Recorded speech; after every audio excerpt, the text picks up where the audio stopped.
Welcome to Living Zen. I'm Eshu, and this talk was recorded our first sit together of 2026 at the University of Victoria's Multifaith Center. It's a reflection on practice, play, seriousness, and the many ways we mark beginnings, on the calendar and in our own lives. If you're new here, Living Zen is a podcast about Zen practice as it's lived, messy, sincere, embodied, and woven into real human lives. You can learn more about the Zenwest sangha at www.zenwest.ca. For now, let's step into the Zendo together and listen to the talk. Well, Happy New Year. I guess one of many New Years.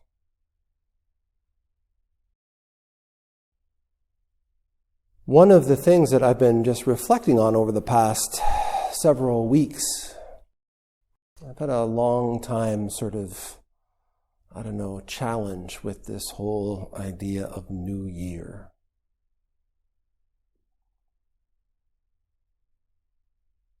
Because for so much of my life, I've been kind of oppositional. Kind of rebellious. So this January 1st New Year always kind of rubbed me the wrong way. Culturally, my people celebrate New Year at the end of October. Samhain. And I've also been conditioned in this society and culture for a new year that begins in September, the new kind of school year. And of course, winter solstice feels like a kind of new year to me as well. And then there's Chinese New Year, Lunar New Year. And then there's Biaotin, the beginning of the sort of spring season. It feels kind of like a physical, material New Year. And I've always kind of struggled or kind of been seeking for the one way. Which one is the real New Year? And it feels like just this year that I've really come to a place of allowing space, allowing for there to be many new years. You can have a new year of learning, a new year of spiritual practice, a new year of the sun, a new year of the moon, a new year for finance and business, a new year for the plants, a new year for the animals. I live in a kind of farm environment.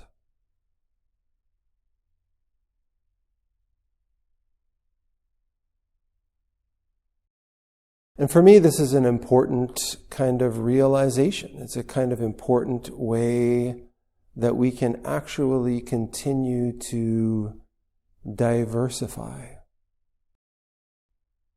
Because in a way, every day of our lives, every breath, we have an opportunity. Happy New Year. A new life. Every time we wake up in the morning, it's an opportunity. An opportunity for us to exhale, to let go of those things that we've been carrying in the past.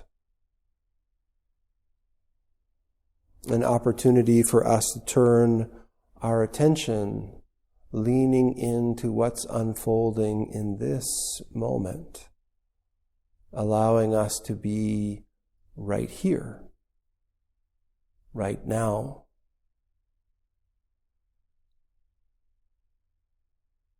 I'm really grateful for all of you coming this evening to sit, and maybe like me, this word, this term for the Buddha and Dharma and sangha, the three refuges, that for me this practice this evening really does feel like a refuge after the busyness, the complexity, the relational intensity of the holiday season, however it is that you experienced it. There's an opportunity as we come together to practice, to just have some space to allow all of it to settle, and to remember, to remind ourselves where we are, what we're doing right now. It's wonderful to see family. It's wonderful to enjoy good food and good company and good conversation, to have fun.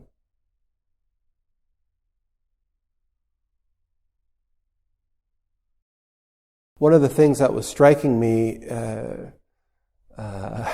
tonight is that it's the 6th of January, so I think that's the 12th night. This is the 12th night. And one of the old traditions that is called the Lord of Misrule. And this is where sort of things are upside down, where the kings are sort of taunted by the jesters, and the presidents are led by the peasants. And it's funny that in the Zen tradition around New Year's, there's a similar practice where all of the rules get flipped upside down.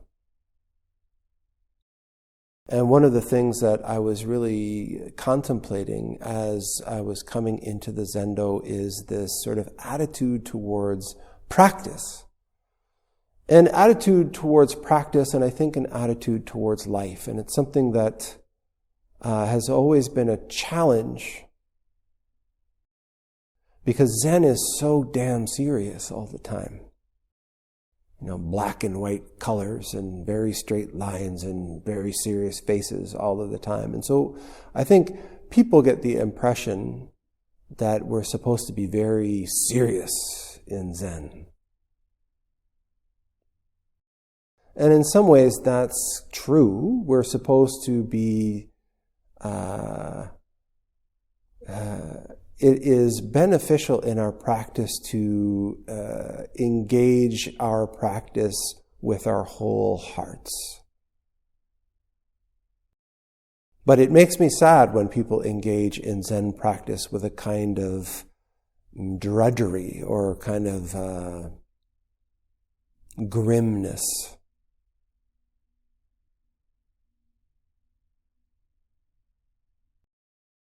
So some of the thoughts or some of the words that were coming back to me are things that people have said throughout my practice. Like, don't fool around. Take things seriously. And that they often led to me being kind of overly serious. When I was in university, I was in a theater program. And I've spent a lot of time on stages and directing and all kinds of stuff around theater, doing plays, acting. And one of the things that I have observed over time is that in general, people who maybe haven't spent any time acting or doing theater have a very low opinion of acting. And someone might say, like, don't just act.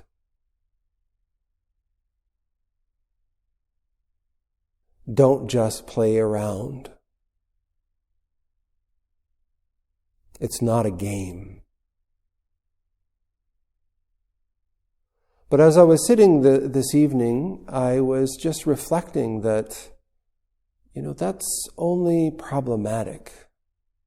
Just acting, just playing around.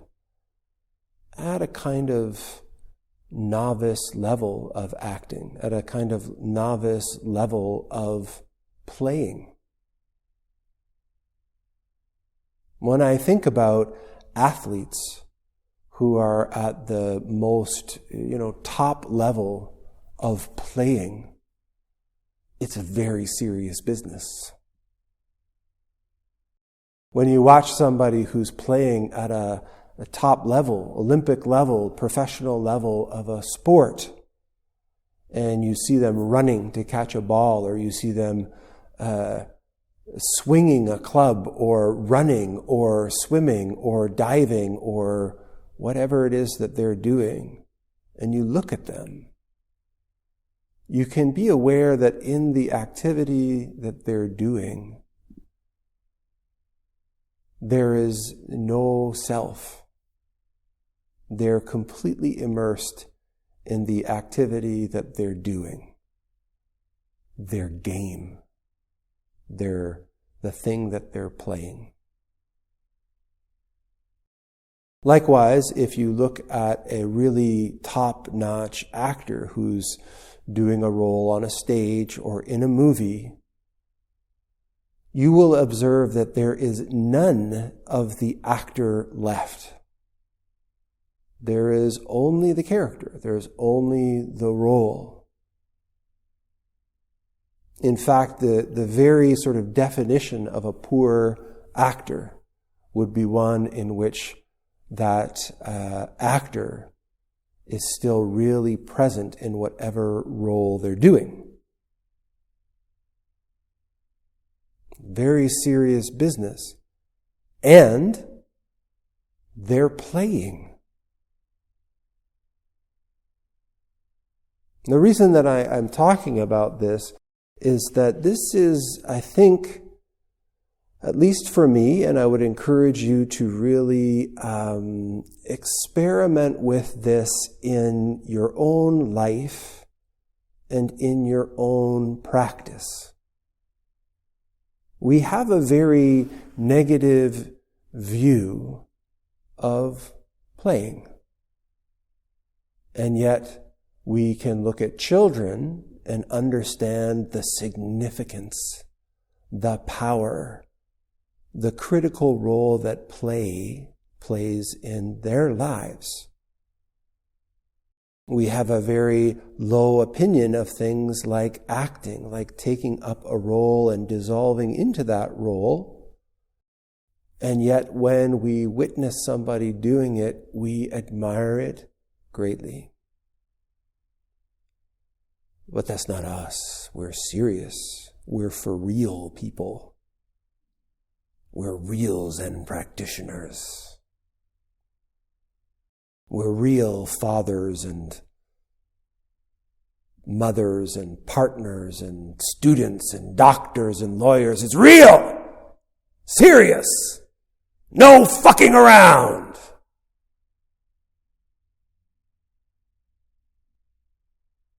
And that way is just rigid. And it's not alive.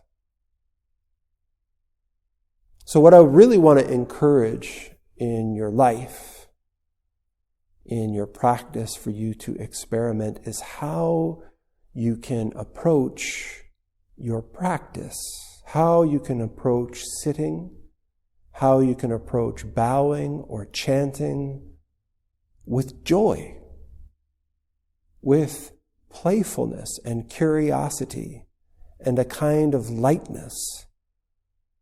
A lightness that at the same time, it's serious business.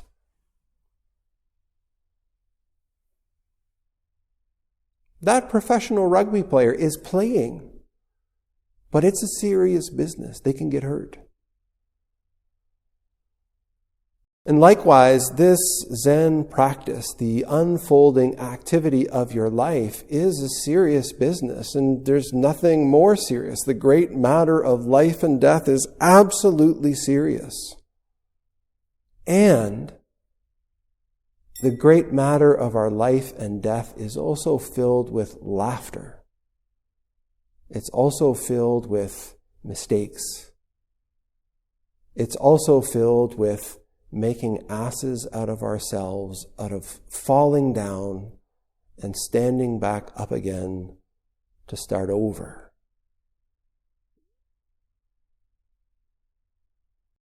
And for me, I think that's what the new year, if I can engage with it at all, it reminds me of Bodhidharma's teaching. 7 times falling down, 8 times stand up. We have this new opportunity.